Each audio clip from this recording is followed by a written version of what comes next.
আসসালামু আলাইকুম everyone, genius learning একাডেমিতে আপনাদের সবাইকে স্বাগতম। আমি মোহাম্মদ হাসান মিয়া। আজকে আমরা ষষ্ঠ শ্রেণীর গণিত বইয়ের প্রথম অধ্যায় সংখ্যার গল্প নিয়ে আলোচনা করব। তাই চলো প্রথমে আমরা জেনে নিই এই যে সংখ্যার গল্পের সংখ্যা বলতে কি বুঝি। সো আমরা কোনো কিছুর হিসাব রক্ষার জন্য যেগুলো ব্যবহার করি সেগুলো হচ্ছে কি আমাদের সংখ্যা। সো আমরা আমাদের দৈনন্দিন জীবনে বিভিন্নভাবে বিভিন্ন বিষয়ে কিন্তু সংখ্যা ব্যবহার করি। সেই বিষয়গুলো সামনে রেখে আমাদের কিন্তু একটা চিত্র এখানে দেওয়া আছে। তো চিত্রের মধ্যে দেখো, এখানে কিন্তু আমরা যখন কাউকে কল করি, আমরা যখন নাম্বার দেই, তখন কিন্তু কি করি, আমরা কিন্তু নাম্বার উঠাই। এই নাম্বারটা কিভাবে উঠাই? সংখ্যা ইউজ করে কিন্তু উঠাই। তারপর আমরা যদি এখানে স্মার্ট ওয়াচের কথা দেখি, এই স্মার্ট ওয়াচে লেখা আছে কি 2100, ঠিক আছে, অর্থাৎ এখন 21টা বাজে। এইভাবে কিন্তু আমরা যখন তারিখ দেখতে চাই, আজকে কত তারিখ, কত মাস, কত সাল, আমরা কিন্তু এই যে তারিখের মধ্যে, সালের মধ্যে কিন্তু কি করি, সংখ্যা ব্যবহার করে আমরা কিন্তু এগুলো জানি যে আজকের কি ডেট। তারপরে হচ্ছে আমরা যখন আমাদের এনআইডি কার্ডের যখন আইডি নাম্বারটা দেখতে চাই, তখনও কিন্তু দেখো এই যে ন্যাশনাল আইডি কার্ডের এখানে কিন্তু আইডি নাম্বারটা সংখ্যার মাধ্যমে দেওয়া থাকে। তারপর আমাদের স্কুলের রোল, তারপর আমাদের স্কুলের যে আইডি কার্ড থাকে, তাই না, এগুলোও কিন্তু কি থাকে, সংখ্যা ব্যবহার করে আমাদের কিন্তু আইডি নাম্বারগুলো, রোল নাম্বারগুলো দেওয়া হয়। তারপরে একটু যদি দেখো উপরে, এখানে কিন্তু উপরে দুইটা ঘড়ি আছে, একটা লাল ঘড়ি, একটা হচ্ছে নীল ঘড়ি। লাল ঘড়িতে কিন্তু বিভিন্ন সংখ্যা দেওয়া আছে, দেখো 1 2 3 4 5 6, এভাবে কিন্তু বিভিন্ন সংখ্যা দিয়ে কিন্তু আমরা ইজিলি বলতে পারি যে এখন কয়টা বাজে। কিন্তু দেখো আমরা যখন নীল ঘড়িতে তাকাই, আমাদের এখানে কিন্তু সংখ্যা না, একটা বিশেষ পদ্ধতির সংখ্যা দেওয়া আছে, তাই না? আমাদের কিন্তু নর্মাল সংখ্যাটা না, একটা বিশেষ পদ্ধতির সংখ্যা। এই সংখ্যা আমরা একটু পরেই জানতে পারবো, আমরা হচ্ছে বিস্তারিত আলোচনা করবো এই সংখ্যা পদ্ধতির উপর, ঠিক আছে। তারপর চলো আমাদের এখানে এই যে দেখো একটা ডাইনিং টেবিল দেওয়া আছে। সো আমরা যখন ঘুম থেকে উঠে আমরা যখন নাস্তা করতে যাই, তখন কিন্তু আমরা কিন্তু দেখি সেখানে কয়টা চেয়ার আছে, কয়টা টেবিল আছে, কয়টা চায়ের কাপ আছে, কয়টা ডিম ভাজা আছে, কয়টা রুটি আছে, তাই না? আমরা কিন্তু এগুলো প্রতিনিয়ত কিন্তু পর্যবেক্ষণ করি। আমাদের চারপাশে যা কিছু থাকে কিন্তু আমরা প্রতিনিয়ত কি করি, কোনো না গণনা কিন্তু করে থাকি, এবং সেই গণনাগুলো কি হয়, এই সংখ্যা পদ্ধতির মাধ্যমে হয়। সো এই যে আমরা এই সংখ্যা পদ্ধতি যে আলোচনা করতেছি, এই সংখ্যা পদ্ধতিগুলো কিন্তু আমরা এখন বর্তমানে ব্যবহার করি, তাই না? কিন্তু আজ থেকে যদি আমরা হাজার হাজার বছর পিছনে চলে যাই, তাই না, যখন মানুষ কি করত, শিকার করত, তখন কি এই সংখ্যাগুলো ছিল না? তখন কিন্তু এই সংখ্যাগুলো ছিল না। তো তখন তারা কি করত, তারা বিভিন্ন উপায়ের মাধ্যমে, বিভিন্ন পদ্ধতি ব্যবহার করে কি করত, তখনই হিসাব করত, ঠিক আছে। তাহলে বিভিন্ন উপায়ের যে বিভিন্ন অবলম্বনের মাধ্যমে যে হিসাব করত, এই অবলম্বন বা এই পদ্ধতিগুলোর মধ্যে কিছু পদ্ধতি হচ্ছে তারা কি করত, দাগ কেটে তারা হিসাব করত, তারা দড়িতে গিট দেওয়ার মাধ্যমে হিসাব করত, তারা কি করত, পাথর ব্যবহার করে ইত্যাদি নানান ধরনের উপায়ের মাধ্যমে কি করত, তারা হিসাব করত, তাই না? তারা একটা শিকার করলে কি করতো, একটা দাগ দিত, বা একটা শিকার করলে একটা গিট দিত, তাই না? যদি কারো 4টা ছাগল থাকতো, 4টা গিট দিত। চলো আমরা এখন সংখ্যা পদ্ধতির মাধ্যমে চলে যাই, ঠিক আছে। এই যে আমাদের দ্বিতীয় সংখ্যা প্রথম সংখ্যা পদ্ধতিটা কি, আদিমকালে কি করতো, তারা দাগ কেটে গণনা করত, তাই না? দেখো এখানে কি লেখা আছে, বিভিন্ন সময়ের মানুষ 8 সংখ্যাটি উপরের ছবির মতো করে ভিন্ন ভিন্ন উপায় কি করত, দাগ কেটে প্রকাশ করত। তাহলে তারা কি করতো, যখন আদিমকালের মানুষ, ধরো কারো 8টা ছাগল আছে, তাহলে সেরকম করে 8টা দাগ দিত, বা এরকম 5টা দাগ দিয়ে আবার 3টা দাগ দিত, আবার এরকম একটা বাঁকা করে 4টা দাগ দিয়ে, আবার একটা বাঁকা করে 2টা দাগ দিয়ে তারা কিন্তু 8টা দাগের মাধ্যমে 8 লিখতো। আবার এরকম করতো যে হ্যাঁ 4টা দাগ, অনেকগুলো দাগ একটু এলোমেলো লাগতেছে, একটু আমি যদি কোনাকুনি হচ্ছে একটা দাগ দেই, তাহলে এটা হচ্ছে 5, একটা প্যাকেজ হয়ে গেল, তাই না? তখন আমাদের হিসাব করতে কিন্তু সুবিধা হয়ে যায়। তাহলে এখানে 5 আর এখানে 3, টোটাল হচ্ছে 8।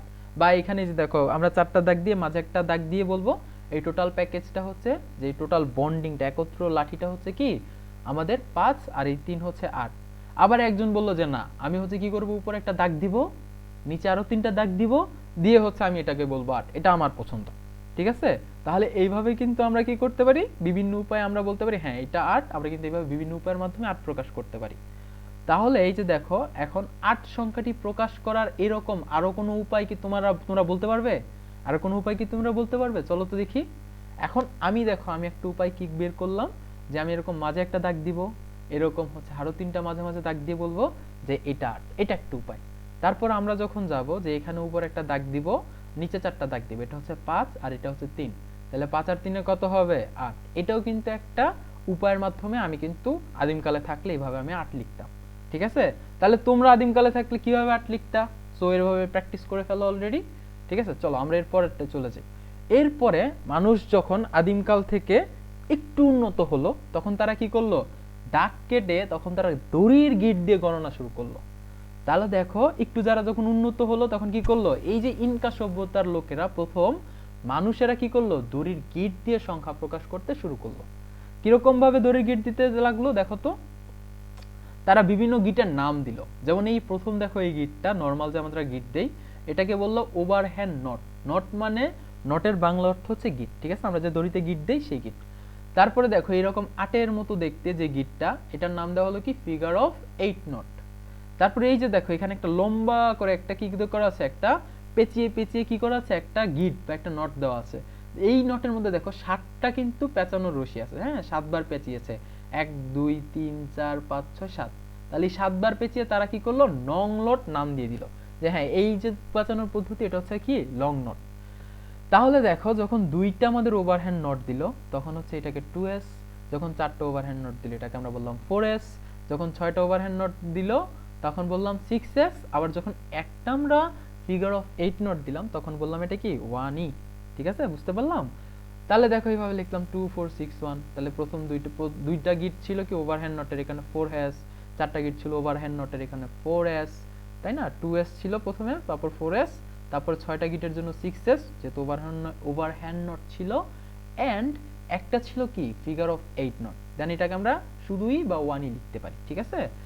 তারপরে এখানে দেখো আমরা 2 নম্বর রশিতে যদি যাই, এখানে দেখো প্রথমে ছিল 3টা ওভারহ্যান্ড নট, এখানে লিখলাম 3s, 2টা ওভারহ্যান্ড নট, এখানে লিখলাম 2s, আর একটা দেখো লেখা আছে লং নট, যেহেতু এখানে এই একটা লং নোটকে আমরা 7 হচ্ছে কি ধরে কাজ করব, তাহলে তারা হচ্ছে 7 ধরে কাজ করতে এখানে লিখলো 7s।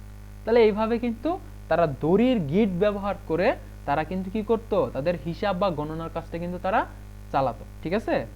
এখন তারা যখন আরেকটু আপডেট হলো, যে দেখলো না দড়ির গিটের পদ্ধতিতে অনেক ঝামেলা, তাই না, অনেক ঝামেলা, একটু বুঝতে কষ্ট হয়, তাহলে এর থেকে সহজ পদ্ধতিতে গণনা করার জন্য কি করলো, তারা পরবর্তী একটা গণনা পদ্ধতি চালু করলো। তো চলো এই গণনা পদ্ধতিটা দেখি কি।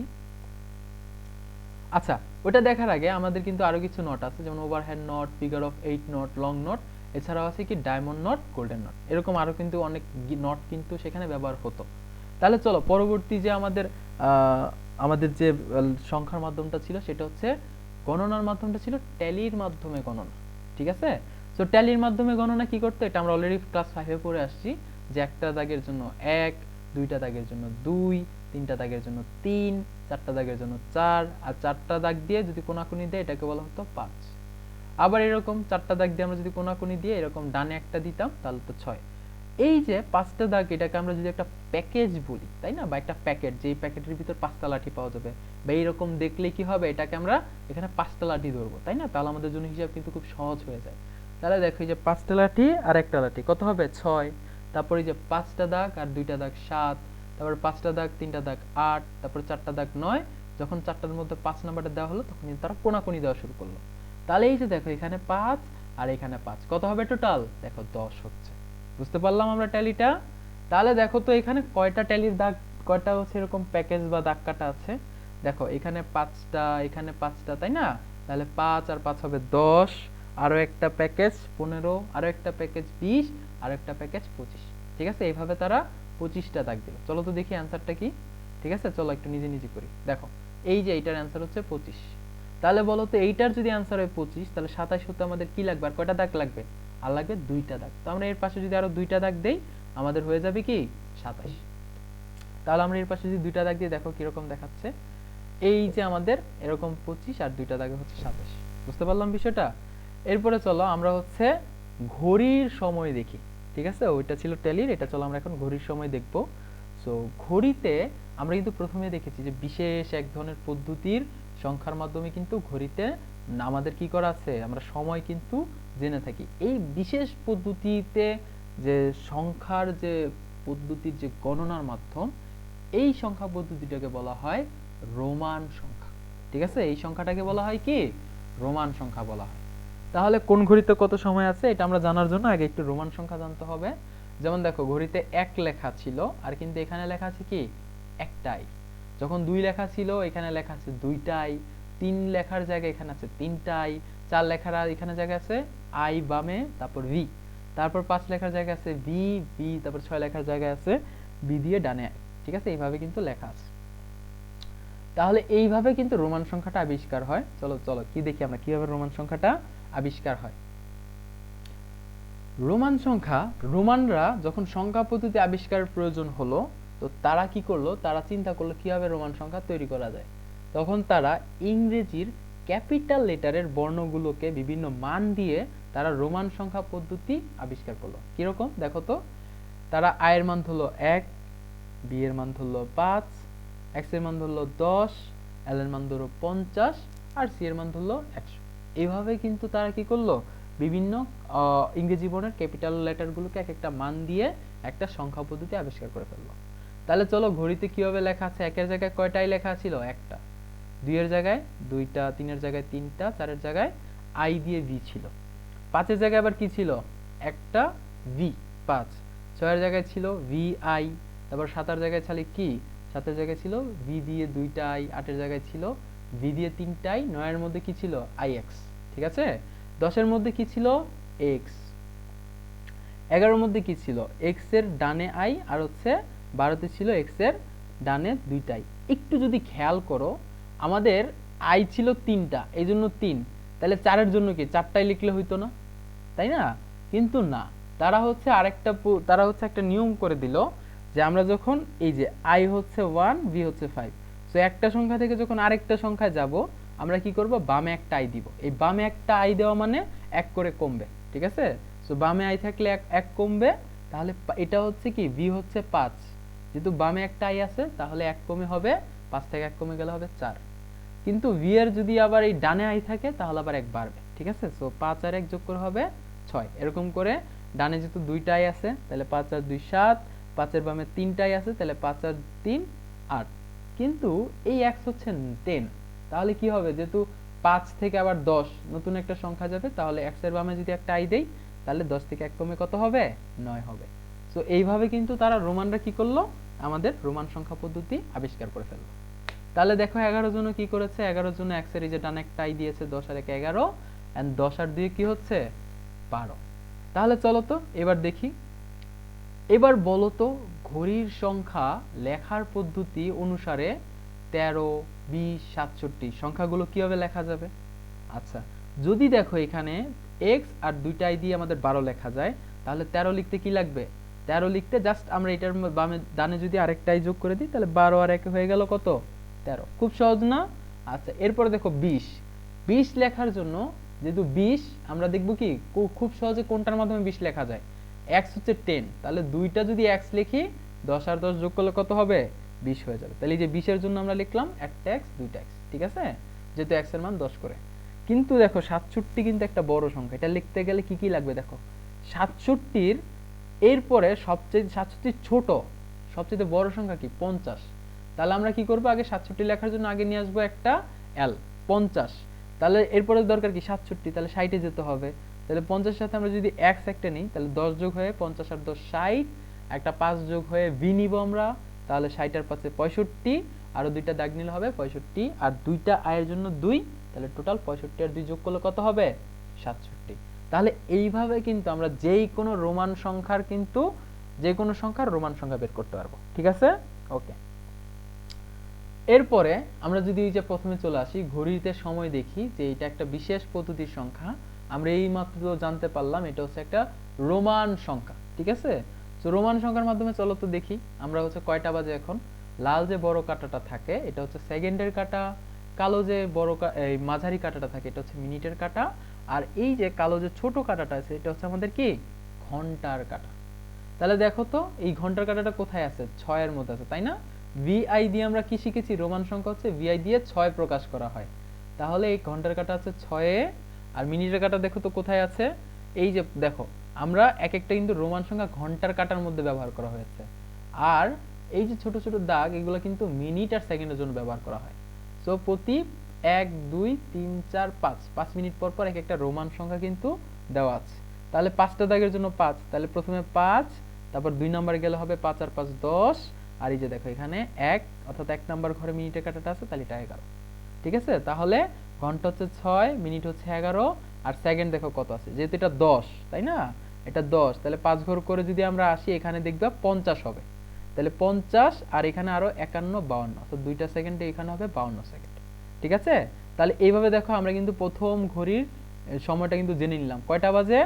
6 ঘন্টা 11 মিনিট 52 সেকেন্ড। ঠিক আছে, আচ্ছা এখন তোমাদের যে কাজ 3 আর 4 তোমরা হচ্ছে HW করবা। ঠিক আছে, এটা তোমাদের বাড়ির কাজ দিয়ে দিলাম, তোমরা হচ্ছে এটার উত্তরটা কমেন্ট বক্সের মধ্যে লিখে দিবা। ঠিক আছে, এরপরে দেখো আমরা যে 2 নাম্বার ঘড়িটা, এটা আমি করে দেই, একটু মনোযোগ দাও। যে এইখানে আমাদের হচ্ছে কি দেওয়া আছে দেখো তো, রোমান ঘন্টার কাঁটাটা কোথায় আছে? 3 এর মধ্যে আছে, কিন্তু এটার কিন্তু এখন কিন্তু 3 ঘন্টা হয়নি। কেন হয়নি? দেখো আমরা জানি 60 মিনিটে 1 ঘন্টা, তাহলে এই যে মিনিটের কাঁটা কিন্তু এখন কিন্তু 60-এ নেই, সে কোথায় আছে? x হচ্ছে 50, তাহলে হচ্ছে আরেকটা পাস 55, আরেকটা হচ্ছে 56, তাহলে মিনিট হচ্ছে কত? 56 মিনিট, তাই না? আর 3 হতে হলে কি 60 মিনিটে যাওয়া দরকার, যেহেতু 56 এখনো 60-এ যায় নাই, তার মানে ঘড়িটার অবস্থান এখনো 2 ঘন্টার কাটার মধ্যে। ঠিক আছে, তাহলে এখনো ঘন্টা কয়টা বাজে? এখনো 2 ঘন্টা। ঠিক আছে, 3 ঘন্টায় যায়নি, তাহলে 2 ঘন্টা 56 মিনিট, আর সেকেন্ড হচ্ছে দেখো এই ভিআই হচ্ছে 30, তারপর 7-এ গেলে হবে 35, আর হচ্ছে কি 36 37, তাহলে সময় এখন কত? 2 ঘন্টা 56 মিনিট 37 সেকেন্ড। ঠিক আছে, বুঝতে পেরেছি আমরা? ওকে, চলো আমরা হচ্ছে পরবর্তী ঠিক আছে, তাহলে বাকি দুইটা তোমরা HW কমেন্ট বক্সে অবশ্যই লিখে দিবে এই দুইটার উত্তর। ওকে, আজকে এই পর্যন্তই, থ্যাংক ইউ ফর ওয়াচিং। ঠিক আছে, so give a like, share and subscribe our channel Genius Learning Academy, and follow our Facebook page এ গিয়ে হচ্ছে লাইক দিবা। and আমরা হচ্ছে এই যে ফেসবুক পেজের লিংকটা আমরা ডেসক্রিপশন বক্সে দিয়ে দিব। সো কোনো ধরনের মেসেজ বা কোনো ধরনের সমস্যা যদি থাকে তোমরা ডিরেক্টলি ফেসবুক পেজে গিয়ে আমাদের মেসেজ করলেই তোমরা ডিরেক্টলি আমাদের সাথে কানেক্ট করতে পারবা। ঠিক আছে, আর যে কোনো প্রত্যেকটা ভিডিও ইউটিউবের পাশাপাশি ফেসবুক পেজেও দেওয়া হবে। ঠিক আছে, আজকে এই পর্যন্তই, আজকে বিদায় নেই, পরবর্তী ভিডিও নিয়ে আবার আমি তোমাদের সামনে আসবো। ওকে, আসসালামু আলাইকুম।